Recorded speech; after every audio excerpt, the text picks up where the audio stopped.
and welcome to How to Deal When the Shit Gets Real podcast. I'm Rietta. And I'm Connie. And today we are talking with Don Gleason. So Don, how do you deal when shit gets real, or really in reality? Just tell us a little bit about yourself. Okay. Well, that's two questions. All right. Well, first of all, I'm honored to be here. I appreciate the opportunity to talk about myself and some of my stories. I love leadership and I love talking about leadership. How do I deal when the shit gets real? I really just get down to leadership basics. And we'll talk more about that as we go through it. But using some of the knowledge, the skills that I've learned over the years from so many authors.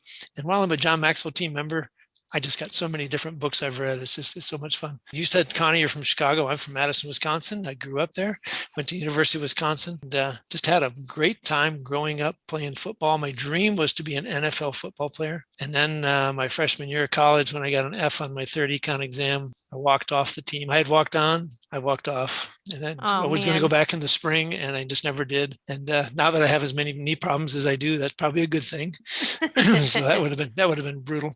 But got to be a civil engineer, got my bachelor's in civil and environmental engineering, and we'll talk more. But it just led me into so many different opportunities. And I've just really been blessed. And I found a great woman. We actually sat next to each other in fifth grade. We got married my senior year of college. Aww. We've been now married 39 years. It'll be 40 in March. We got three beautiful kids, all in their 30s. Got 4 grandkids. So we'd love to get up and see them. They're in Kansas City and now in Phoenix. Oh, the life of a grandparent. I love it. That's right.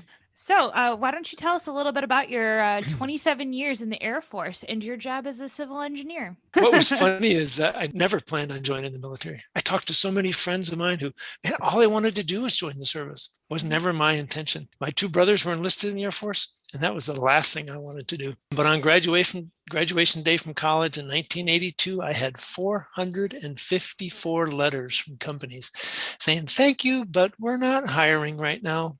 We'll keep your resume on file." And I was just kind of decimated, but it was like, okay, we'll just keep on plugging forward. In February of that year, I had interviewed with the Air Force. It was a snow day. So ended up, that recruiter couldn't get back to Madison. So about a month later, I finally got together with him, and he took me on trips to Wright-Patterson Air Force Base to learn about what engineers do in research and development. And we went down to Chanute Air Force Base, Rantoul, Illinois. And we got to learn what base civil engineers did. And I can remember coming home that night, been married, I think 3 or 4 months to my wife. And she says, "Well, if we join, I want to go to Germany." And I said, "Well, we can't go to Germany if we don't join." So guess what? So on our 6-month anniversary, I headed off to officer training school. And I have to tell you, OTS was a heck of a challenge for me. I was not disciplined. I had long hair. My gig line, man, it was as far off to the right as you could get. I was not disciplined. I remember my first couple of weeks, I think that first Saturday when we got our issue, I got cotton fatigues instead of permanent press because they had excess in my size. Well, that led to an hour of ironing and starching every day. And then I didn't take seriously the first writing assignment. The flight commander said, just tell me about yourself, 1 page. Well, I got remedial grammar for a half hour a day. And then the third one is I arrived at my maximum weight, go back to that discipline piece. So I remember him calling me in and he said, "Tomorrow I'm picking you up at 7:25. You're going to weigh in. And if you are at or over, you're going to be on a flight home that afternoon." And this is why I love A Few Good Men, because he said, "Am I clear?" And I said, "Yes, sir." And he goes, "Am I clear?" And I was like, "Yes, sir." Well, I didn't eat or drink a thing until 7:30 the next morning. So that was about 18 hours. I lost 8 pounds because they were not going to kick me out. I mean, it was not healthy, but they were not going to kick me out. I was there and I was going to do what I had to do to stay, because I now had a wife and I wanted to grow a family. So I wanted to figure out how to make this happen. But during my early years, what was neat is early years of the Air Force, I got into all kinds of environmental programs. And I just loved the opportunity to get out and about the base and meet people in different squadrons and learn about their missions. I enjoyed getting involved in the Company Grade Officer Council. I remember people telling me, even my father-in-law told me, he says, "Don't volunteer." Right? You get that picture all the time of people lined up and they say, "I need a volunteer," and everybody steps backwards, except that one poor soul. I was always stepping forward. So I just loved getting involved in different things and meeting new people. And so I enjoyed the extracurricular activities. I became a vice president of the Company Grade Officer Council. And then I got involved in professional societies like the Society of American Military Engineers, led different programs, and I was big into various professional networking events. In fact, here's the one funny story I always tell about networking. I just got promoted to first lieutenant, and the group commander, the colonel, calls me up on the phone, and the colonels never call lieutenants, So I was like, No. what's going on? And he says, Don, I'm walking into wing staff. I need an update on the Combined Federal Campaign, right? The United Way program. Can you give that to me for the group? And I'm sitting there holding the phone like, what? And I'm thinking, nobody told me I'm the group POC.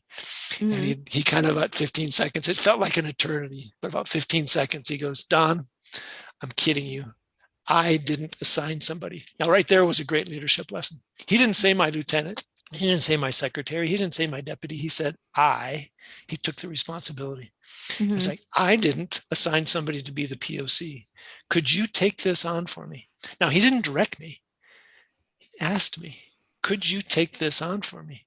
And of course, I saluted smartly and said, yes, sir, I'll do that. He says, I just need 50% contact by next week. Well, not only did I have 50% contact, I think I had like 30% donation of our goal, because I was immediately able that day to get out, get my key workers established, talk to them about what it was, get the information to them. And this was the day before cell phones. This was the day before computers. We had no computers on our desk. This was pick up the landline and call people to make it all happen. But I had a network because of all the things I was doing, and we made success. So I thought it was really kind of typified my whole career of how I got involved and got to do things.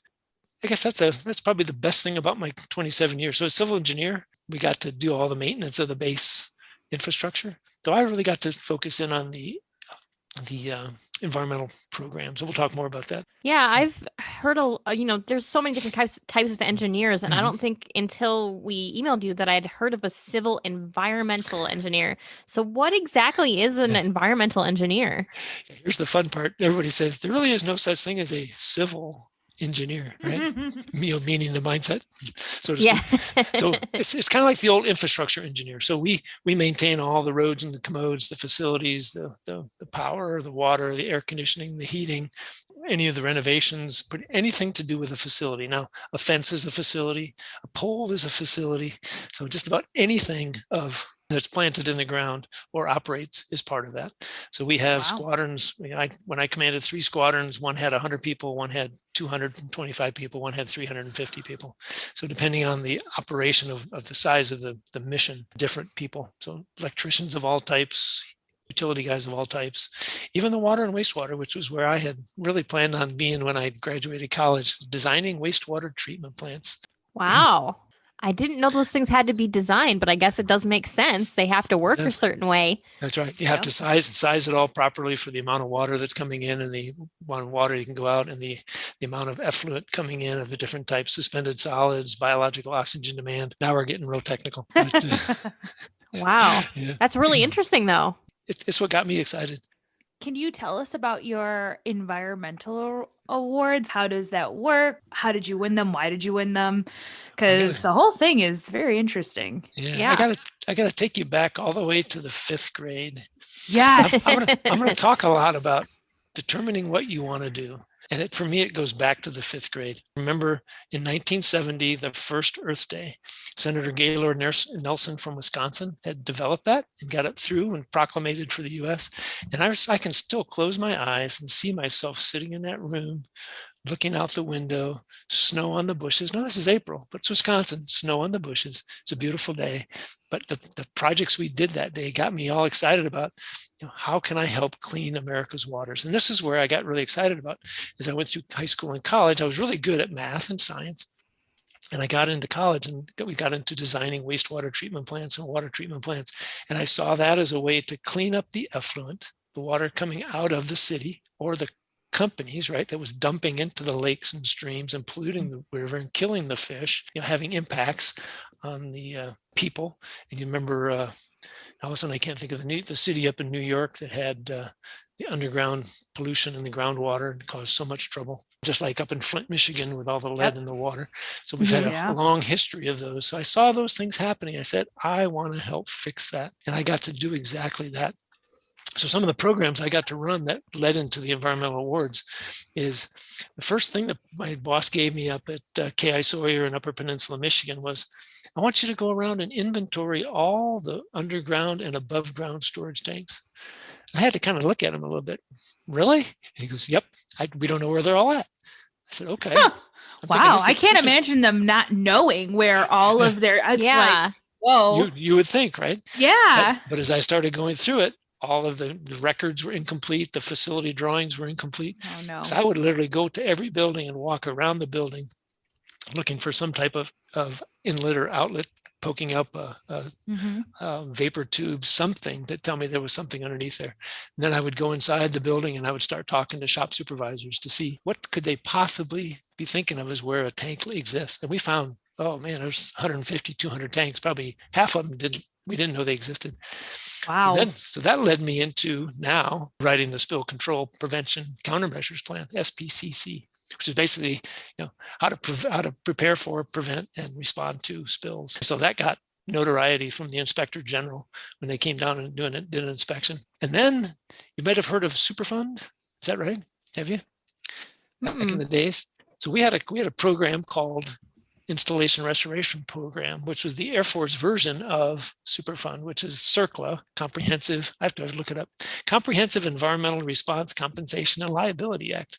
Say that with some marbles. I was going to say, what a mouthful. Oh my goodness. Yeah, but it was all about finding where the contamination had been put in the ground, finding it and removing it before it contaminates the groundwater.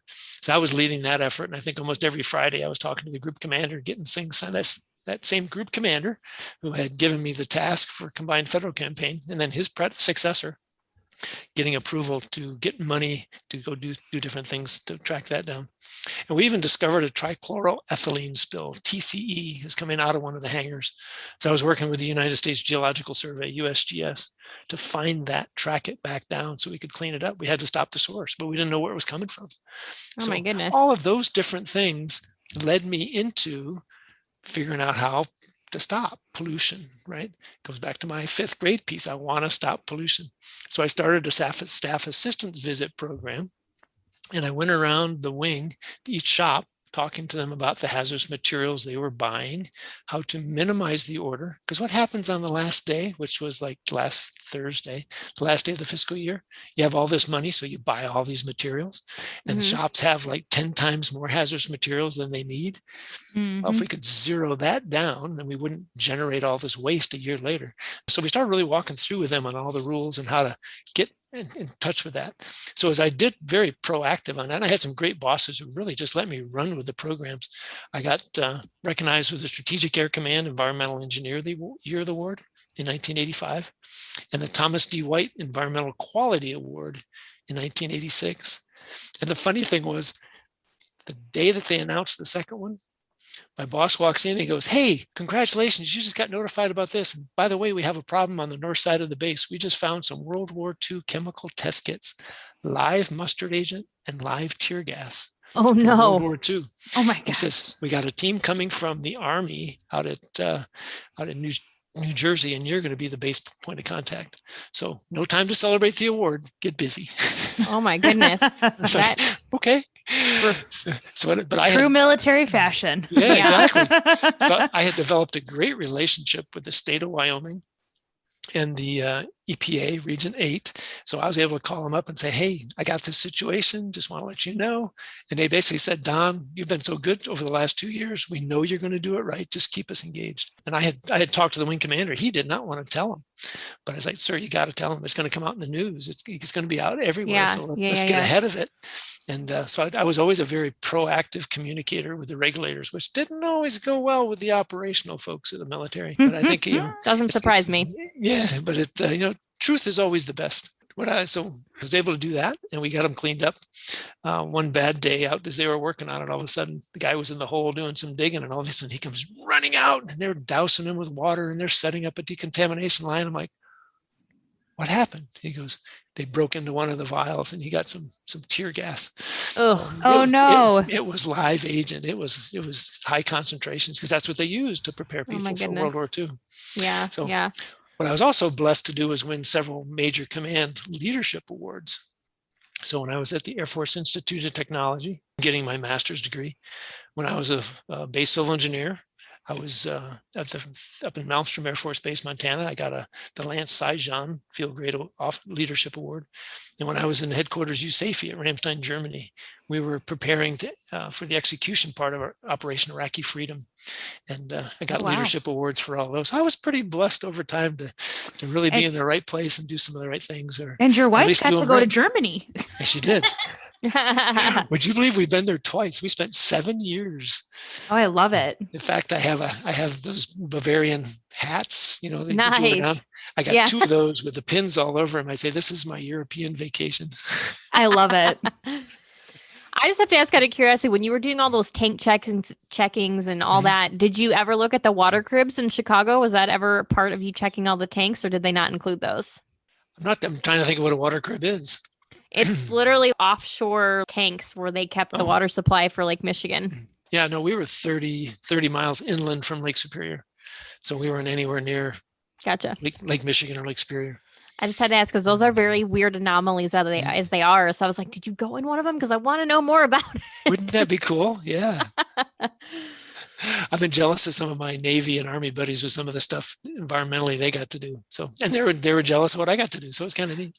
Yeah, I was gonna say, I was like, you were jealous of what your other friends did. You did so much. Like, I don't even know. I don't even understand half of the things that you just said, except for that they sound really impressive.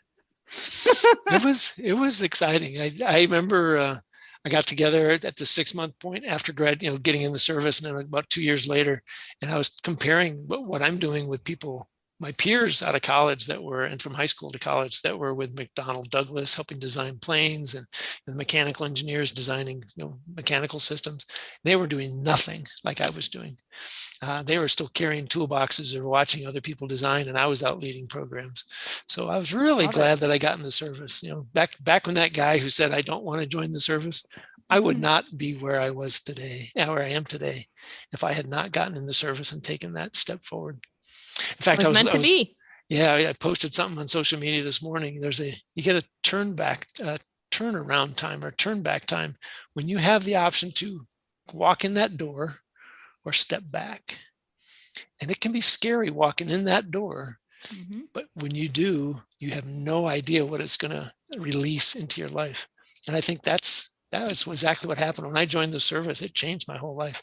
I was just thinking about designing wastewater treatment plants and drinking beer in Wisconsin. I got to drink beer in Germany. It was even better. Yep, for sure. So are you still involved with like the environment and some of this, the environmental civil engineering that you did in the past? If I said that right. You did. Unfortunately, I'm really not. When I decided to get out of the service in 2008, I retired in 2009 after 27 years. What I really wanted to do was get back into environment. And I joined Booz Allen Hamilton, and I got to do a couple neat things with them. But I've really stepped away from that. In 2017, I started my own company doing leadership training and consulting. And now I'm operating a nonprofit helping military in transition. So I really had stepped away. But I remember back to the day, just thinking about that, about being involved. When we were second lieutenants and first lieutenants, we would go places and we would all look at each other like, why does anybody want to be a base civil engineer? Now, the base civil engineer, like we said earlier, is responsible for everything, right? We just assume that the power is going to work, the water is going to work, the AC is going to stay on, the heat will stay on, the roads will be clean. But it all takes dedicated effort.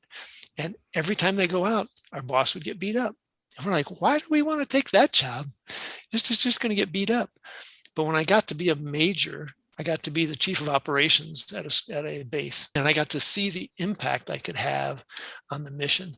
What was more important to me was the impact I could have on the personal development of my team, to be able to give them a task, to be able to lead them in a task. Now, not directing them, not micromanaging. That's not leadership.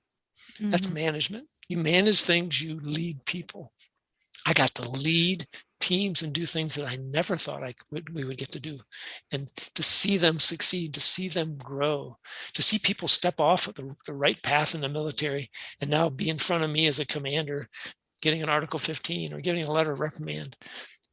and being the ability to be able to turn them around and make them a model airman and see them grow and get rank. I remember a young man who was a staff sergeant got a second Article 15 from me, and he corrected himself. And when I was getting out of the service, he was a senior master sergeant. That really makes you feel good. So I really turned into leadership and how I could help other people grow.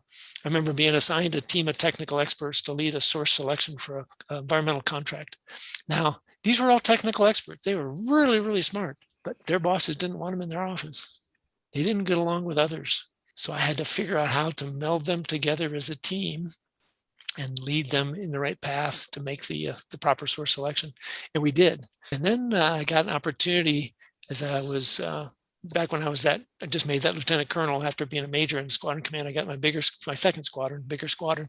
And one of my supervisors was a horizontal guy, and he took me out on a trip. And he showed me, he says, this parking lot is terrible. We need to replace it. And this fence, we need to, and I had this long list of things.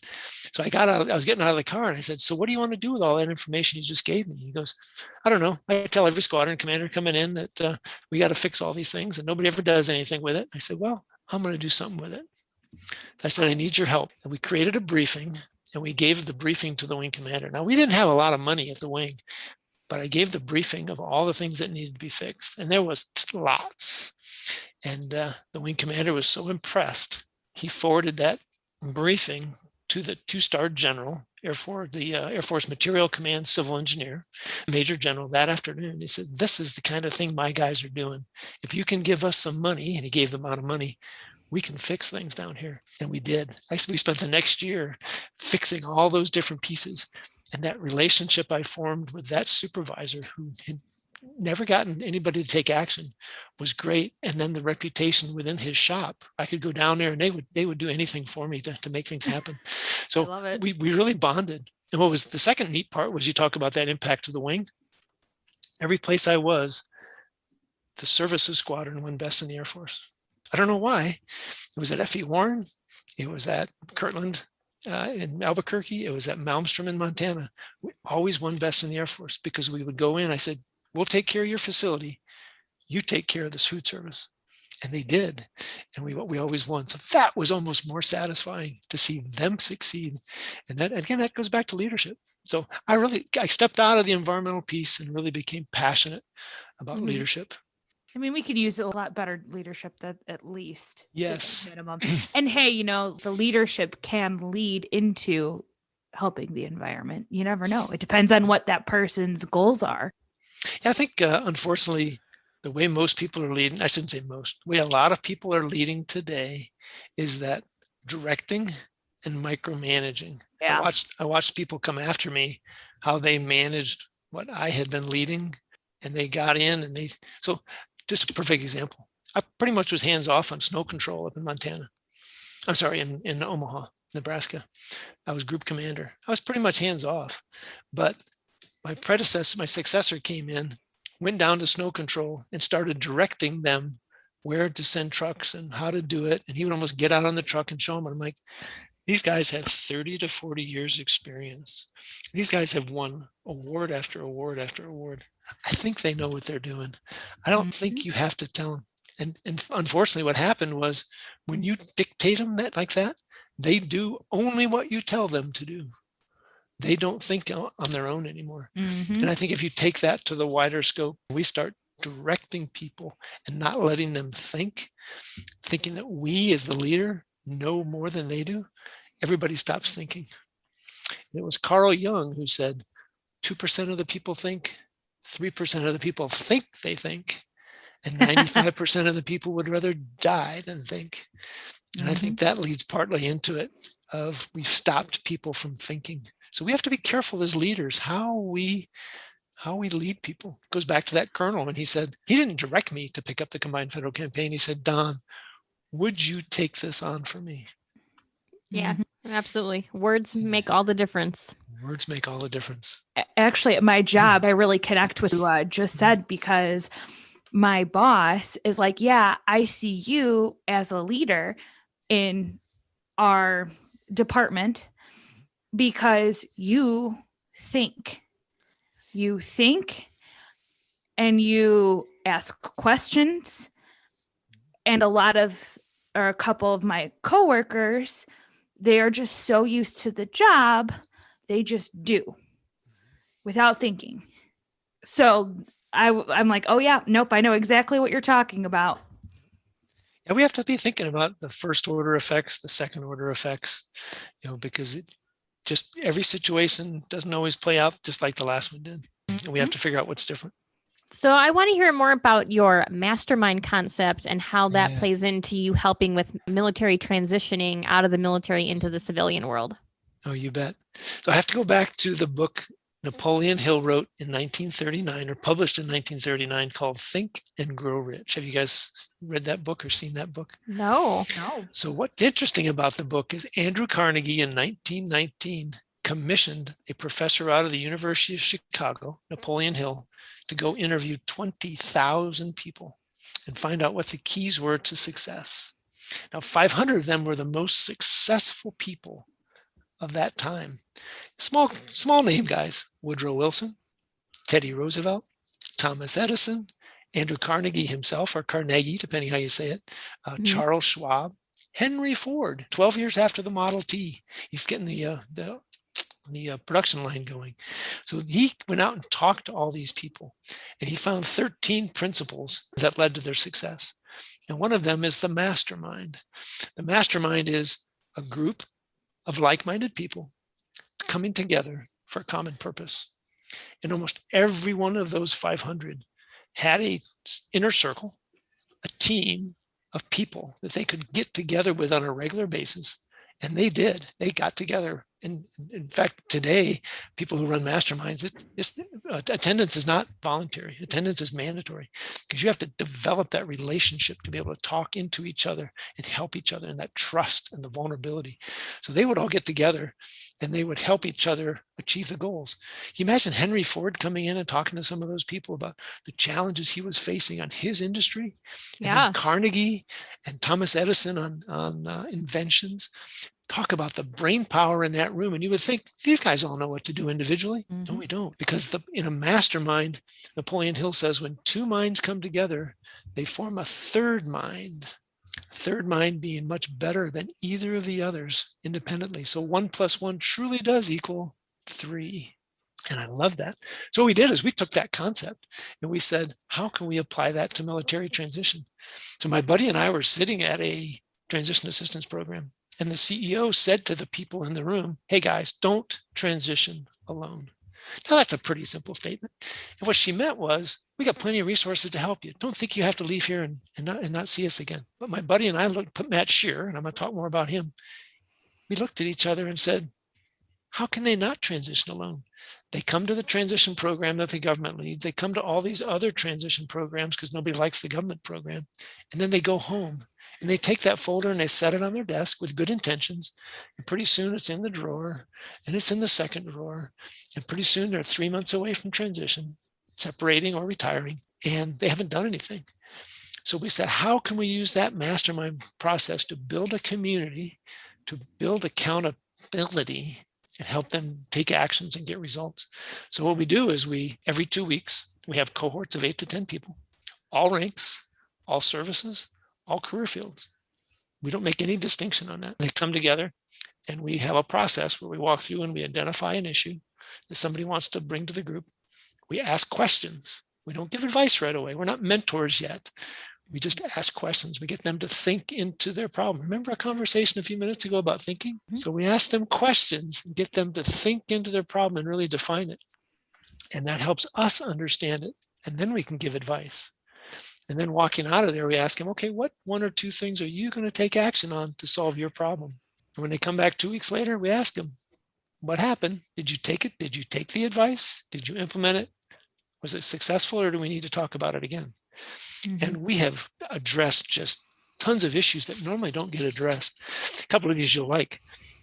Had a spouse who said, well, she was actually former military, but they were in a conversation of, where do we relocate to? And when the husband said, I want to move right next to my parents. And she said, I don't want to be within 1,000 miles of your parents. How do you get the two of them together? They were at a block on where they were going to go.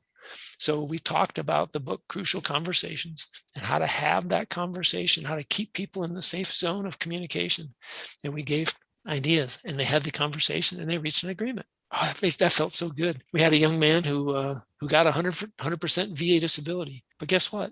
He has both arms, both legs. He doesn't have PTS, post-traumatic stress. He doesn't have traumatic brain injury. And he's seeing all these other people who have 100% disability. And he started having regrets. It's kind of like survivor's remorse, right? When somebody gets killed next to you and you don't. And he started really feeling guilty. And we spent some time talking about that and where he was. And now he's feeling much better. He walked away feeling much better. We had a conversation with an internship gentleman at military. One thing they have now is the Skill Bridge internship program, and through Hire Our Heroes, and there's a bunch of them, and they're fantastic. I wish I had that 12 years ago. Mm-hmm. That would have been so cool. But anyway, so he had been promised like at week 4 that he'd get a job offer, and this was like week 10. He only had 2 weeks left. And he thought that that company had broken trust with him and he wasn't going to get something, but they weren't willing to tell him. He was ready to punch out and go somewhere else. So we said, relax. And we just that night happened to have 3 or 4 people in the room who had gone through something similar. So we talked about it.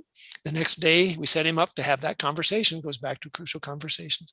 But remember, I tell you, we got all these other books out there besides John Maxwell. I love John Maxwell, but he's not the only one. Like my teammates may think I'm wrong by saying that, but there's so many good books. I don't think they would. We set him up for his conversation with the VP the next day, and he said, VP said, no, Gil, honestly, in 2 days, I'll have that offer for you. And he's now working with that company, just loving life. So we got story after story where we helped these people be able to resolve different issues. These aren't the standard issues you get when you're talking about how to do a resume or how to, prepare for an interview or how to do an elevator pitch that most typical transition programs work on. Mm-hmm. These are those behind the scene things that hold people back. And so here's 2 key metrics that we're working on. We have been able to prove about a 20 times value over cost. It costs us about $1,950 to put an individual through our program for 6 months with all the different things we do. And we've been able to document over a 20 times value. So if it costs $19,000, he's getting a $40,000 value out of it. That's pretty significant. Here's one that I love. Syracuse University, about 6 years ago, did a study of military leaving the service and when they leave their job, the first job. And they found that military, post getting out, they leave their first job at the rate of 28% within 6 months. Wow. 44% within 12 months. Wow. 64%, almost 2/3 in 24 months. Wow. Now, we've been in operation 18 months. We've had 38 people go through the program. A bunch of them were last summer, so they're over 12, coming in 15 months. Only 7% of our people have left their job. Wow. That's amazing. That is a big impact. And Absolutely. we found that 2 of those left within a couple of weeks because they immediately found out, because we had talked about values and culture and recognizing that and knowing your own so that you mesh. And they quickly found out that no, what I was sold was not right.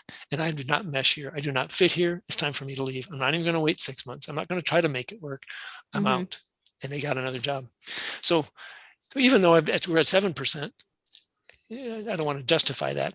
But I feel good that they quickly found it and that we bring them back and tell other people, how did I recognize that? Because you got to reach inside yourself. And we're not good at that in the military. Yeah. We come into an organization, the boss is the boss, the first sergeant's the first sergeant, the chief is the chief. Suck it up and get to work. Right? Yeah. And now you get an option. You get an option to pick your role, your location, sometimes even the things you get to do. So you got to know what you want. Yeah, absolutely. So how was your transition out of the military? Like, do you have any regrets? Do you wish you did anything different? Do you wish you had your program?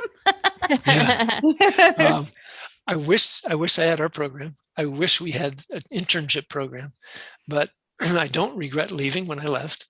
I don't regret what I did. And I'm trying to think of all the questions you just asked. I think it went pretty easy. So here it was in a nutshell. 3 years prior, I went through my first transition assistance program. It was the executive program because I was a colonel. And so colonels and chiefs at the E9 level, 6s and E9s go to a special program. And so I started preparing me and thinking into the question I want to talk about. What do you want to do next? Yeah. And I thought back to my 5th grade when I went to Earth Day and what I wanted to do and how I got my civil and environmental engineer degree and the things I got to do and the excitement I had. And then I started thinking about all the other stuff. I got to design some projects on facilities. Wasn't excited. I did them. Check mark. Yeah, not really excited about it. Not where I wanted to be. I remember going out and doing construction. No, not really that excited. I even got to go to Baghdad and lead the $12.8 billion reconstruction program in terms of the programming of projects, the 3,250 projects, getting them into the construction side. Not something I wanted to do in the future. That was exciting. I learned a lot. I learned a lot about myself and about others from a leadership perspective, but it wasn't what I wanted to do. So I really came down to, I want to be back in environmental, or I want to be in emergency management, where I had also made a name for myself, which we hadn't talked about, and won some awards. And that's what I wanted to do. And I was lucky enough, I went to, we had a person on the Booz Allen, on the headquarters staff at the Pentagon who worked for Booz Allen, who was supporting us in leading different transformation efforts. And I went and talked to her and I said, I would like to talk to you about a job with Booz Allen. It was neat. She said, we've been waiting for you. That's crazy. And I They said, knew it. I said, so why didn't you come to me? She goes, we made a promise to the 2-star, the major general. We would not talk to any staff who were leaving to cause them to leave early. So we were waiting. We've been waiting. And I said, well, let's have lunch. So we had lunch, and then we went out to remember the Professional Society American Military Engineers. We went out to a conference in Salt Lake City, and they interviewed me one night at dinner, 5 of them and 1 of me, for 4 hours sitting around the table. And then 2 days later, they flew me to San Antonio, and I had 8 one-hour interviews, one after the other, all day long, including lunch. Oh my gosh. And they hired me, and I got to do environmental, and I got to do emergency management. Talk about a intensive interview project. Good Lord. Yeah. Well, they were bringing me in at the senior associate level, which was into business development. So they really had to know, would I fit the business case? Because at that level, you have to have a business case to hire Makes you. sense then. But holy moly. I was exhausted. I bet. That's like being interrogated for 8 hours. It was. So since you talked about, you think there are other more important books, of course, than just John Maxwell, what's one of your other favorite books aside from a John Maxwell book? Patrick Lencioni's 5 Dysfunctions of a Team. He goes through the 5 dysfunctions and how to overcome each dysfunction. I couldn't quote them all, but the first one gets into being able to have conflict. Or maybe it's not the first one, but one of them, what really resonates with me is conflict. We push back on all conflict, and conflict can be productive up to a point. And knowing where that point is, when you cross that line into being personal attacking, that's when it becomes unproductive. But we need to have interplay. We need to be able to talk openly and say, well, I disagree with that. You don't have to say, that idea is stupid. You're an idiot. Then you've just crossed the line. But when you say, I disagree with that idea for these things. And I think what John Maxwell has really helped me understand is listening, not to respond, but listen to understand. Yes. It's one of my favorite things that he's ever said.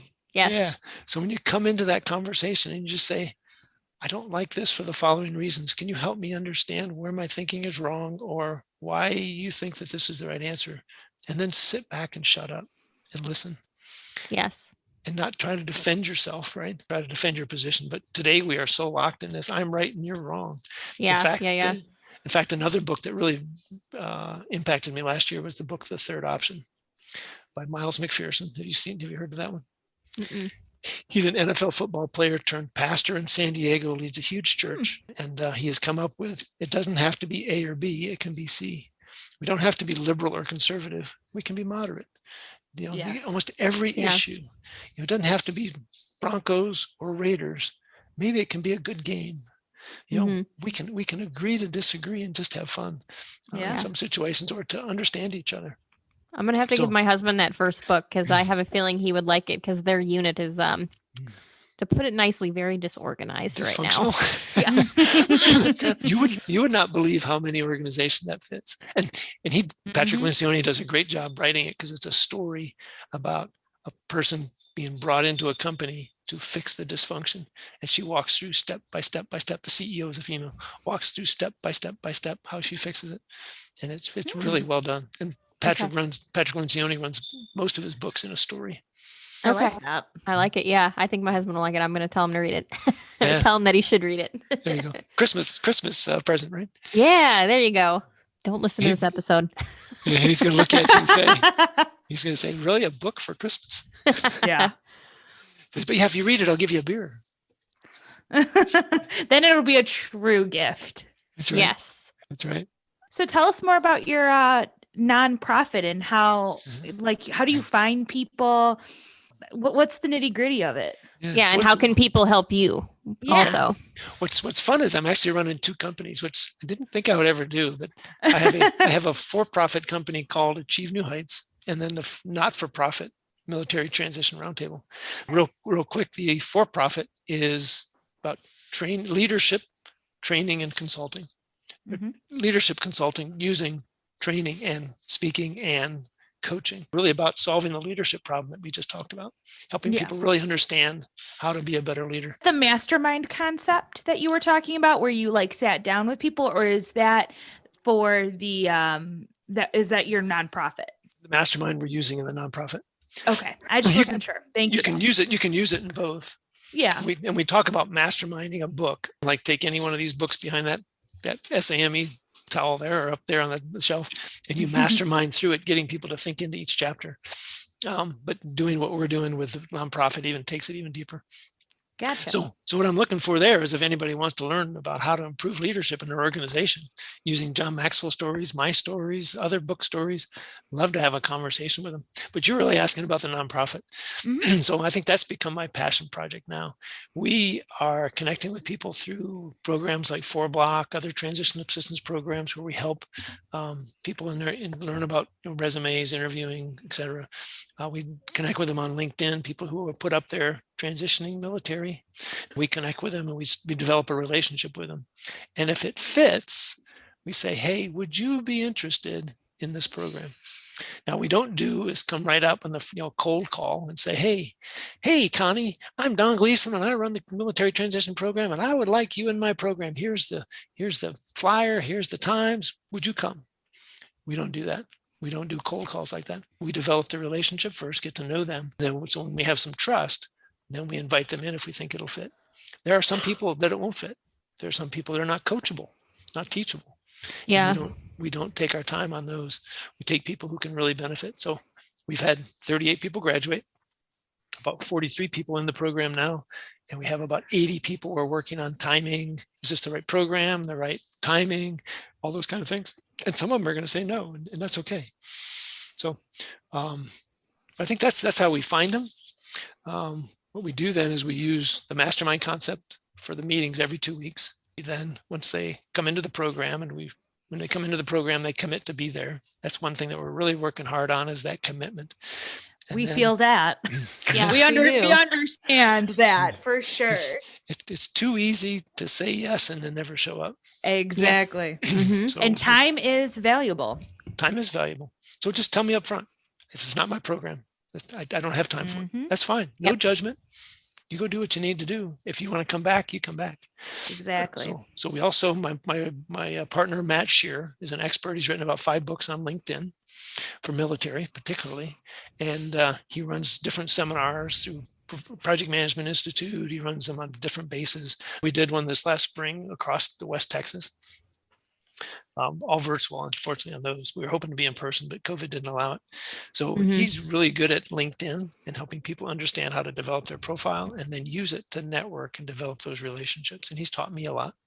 And then I focus in on how to answer that question. What do you want to do next? Think back to what I said. 5th grade, Earth Day.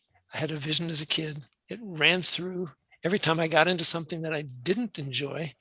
That was kind of that's not what I want to do. But every time I got into environmental, I loved it. So it told me right away when I got out, that's what I want to do. I remember working with one gentleman. He was in Alabama. He joined the Army. He said, there's nothing here for me. I got to get out of here. So I was talking to him about what he wants to do. And he says, I want to be a project manager. And I said, so why? And we start talking. I shouldn't ask why questions. Coaches don't ask why questions. They ask what questions. Why questions make people defend? What questions make people be inquisitive? So I just failed there. But I asked him, so what's behind that? And I asked, so what was the most exciting project you worked on in the military? He goes, when I was in DC, the dream team, the NBA basketball Olympics team, went and got the gold medal, came back, and they were all coming to DC, and they were going to meet with the kids in DC. He said he arranged that for the kids to meet him. And when the NBA players talked about where they came from out of poverty and out of low income and how they had succeeded, all these low income poverty kids of DC said, they came from where I'm at. I can do that too. And he said their eyes just lit up. He said he was so excited that day. He says, I want to work with kids and help them get out of where they're at and develop like I did out of Alabama, like NBA players did. And that's where he's going now. And it's so exciting to see people when they get that. That's what I want to do next. So we do LinkedIn, we do what next? I use the DISC personality assessment. We do the Mastermind. It's all included in the program. That's about just under $2,000 per person for 6 months. That's so cool. It sounds like an amazing program. It is. And we definitely have to hook you up with, I don't know if our listeners remember our episode with KP, and he has the Morning Formation podcast where he talks about basically the military transition and interviews people like yourself to get that type of information more readily available for people. All right. I would love to meet him. We'll have to connect you guys. Absolutely. So I have to ask, what is John Maxwell like? Like, I just curious. I've never got a one-on-one time with him. I'll tell you that, but he is the most, but I tell you, you feel like it when you're in a room with 300 executive directors and you get basically one-on-one time. He's speaking just like to you, and he's giving you advice of how he's come through the program and how he's improved as a speaker and how he's improved as a coach. That doesn't surprise me. To listen to his stories is life-changing. It's impactful, and the way he's built the team, he was very clear when they started the team. It was not a mentorship component. He wasn't going to do it. Period. So they developed a mentorship part. So he has 5 key faculty: 1 in business development, business building, 1 in speaking, 1 in coaching, 1 in thinking, and 1 in, did I say speaking? Speaking, yes. Coaching, business building, leadership. And there you go. Yeah, got them all. And they do calls, 2 calls a week, each of them. So there's 10 calls, each a couple hours. So you pick a lane and you get in, and they'll come in with a teaching, and then it's just Q&A. So you call up. One of the guy who's doing leadership is the CEO of all of John's businesses. He spends like 38 out of 40 hours a week. Well, 68 out of 75 hours a week with John, because they're traveling the world. He's the man, and he's teaching leadership to us, and he's next to John every day and bringing lessons to us every week. That's awesome. And then we have all of that plus the platform website with just tons of content that we can use.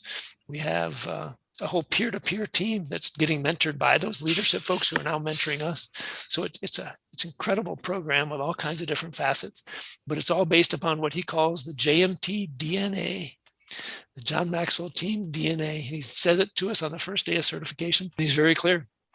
If you can't live with it, then it's time for you to leave. I'll reimburse all your fees. I'll send you home. No questions asked, no judgment. But I want you, when you're here, you're in my program. It's because this is his, we're borrowing his name. Yeah, and absolutely. So he wants to make sure that we buy it right. We use it right. So he's just a great individual. Makes sense. He's now 75. So I don't know how much longer we're going to have him with. We're just celebrating 10 years with the John Maxwell team this year. Oh my gosh. And I didn't realize he was 75. He is. Yeah, him and probably John Kabat-Zinn are like 2 of my favorite people to read. So is that right? I love that you work with him. That's so awesome. Yeah. It's quite exciting. You talk about personal growth. You can't but not want to grow. All right. You ready for one final fun question, as Rietta calls them? Sure. Mm-hmm. If you had a magic wand, what would you use it for? I asked my wife this question earlier today in preparation. Oh, really? What did she say? I struggled with this one. What did she say? I'm going to give you 2 answers. Personally, she said, I would have a magic wand to Germany. transport my grandkids from Phoenix in Kansas City to San Antonio so we could play with them Oh, And then- that's Oh. so sweet. and then transport them back home when I they retired. love that. That's And so I- sweet. I think Spoken like she- a true grandma. Yep, Yes. she nailed it. Yes. We miss being with the grandkids. Oh yeah. Professionally, if I could have a magic wand, I would get people to develop a life plan, to think beyond what I want to do today or tomorrow or this year, right? We always think about Yeah. New Year's resolutions. I want to lose 10 pounds. I want to Mhm. read a book. But we don't think about, why do I want to lose 10 pounds? Why do I want to read that book? And how does it fit with the rest of my life? And I think too often as military are separating, and I'm really focused on military here, they're separating, they've never had that option. So just the idea, they come out and say, I want work-life balance. And then they're ready to take a job where they have to drive an hour and a half each way to work every day. Yeah. I'm like, what happened to work-life balance? Yep. And they take a job that's going to run 60, 70 hours. And what happened to work-life balance? And they haven't really defined what that is and what they want. They said the words, but they haven't put the boundary. There's another great book by Dr. Henry Cloud, Boundaries, puts the boundaries on how that's going to happen. And I think if we really thought about that, then we would know, I want to lose 10 pounds because I want to be in better shape, because I want to be healthy, because I want to last for 20 years, because I got grandkids who are now 1.5, he'll be 2 in November. And I want to play with him for 18 years. I want to take him on his first camping trip, his first fishing trip, maybe his first hunting trip. And transport him to you with your magic Transport him, wand. yeah. And teach him. Like neither of my grandparents really were able to do that with me. One had passed away when I was 6 and one was just not in good shape to be able to do it. So I want to change that. Yeah, Yeah. absolutely. But I think you have to develop that life plan to really think about it. John Maxwell says it's not a goal plan because goals expire. The law of the rubber band says when tension decreases or goes away between where you are and where you want to be, the energy behind it dies. But if you keep that tension and always thinking about where you want to be, then the energy is always behind it. And that's why I'm constantly worried about what I eat, working out, how many steps I take a day, logging all my food, sleeping well, all of that to help me live a longer life. And you can take that through every area, spiritual, relationships, etc. That's the life plan. So that's what I would do. I would say you are well on your way. Yep. I absolutely love the life plan because I never thought of it that way. But when I took my job, I took it because that's what I envisioned for my life, because it did give good like work-life balance and a lot of other things that like ticked boxes for me. Good. But I never really thought of it. I just thought of it as like, this is the job I want. I didn't think of it as like, oh yes, this fits my life plan. But that's what it is. Yep. And think so too often- I absolutely love that. Yeah. Too often we see it later, or we say, "Oh, this doesn't fit my life plan," Yeah. and we get ready to walk away. Think back to the impacts that we've had through the Mastermind. These guys were ready to walk away from their internship, walk away from their company, because things weren't happening the way they expected, but they were afraid to ask the question. One guy said, I'm working 60 hours a week. I don't want to do that. I want to get down to 40. So the only way for me to get there is go get a new job. And we said, no, how can we help you have the conversation with your boss? And guess what? The boss is shedding work and they're getting him down to 45 and he's really happy and he's staying. So There you go. So there's That's the power awesome. of the Mastermind. And the power I of your believe- voice, really. That's and I right. just want all of our listeners to know that Don has been smiling through this whole thing. You can tell how much he believes in every word that he's saying. And I'm only saying this to you all because you can't see how excited he is. I love what I'm doing. And I feel like it just needs to be said. Like, it was actually the first thought right when we asked you the first question. I'm like, man, he loves this. And at that note, thank you for joining us, Don. Oh, And this is how to deal when shit gets real. And don't forget to listen to us every Friday and rate and review. And we will see you all next episode. thanks for the opportunity.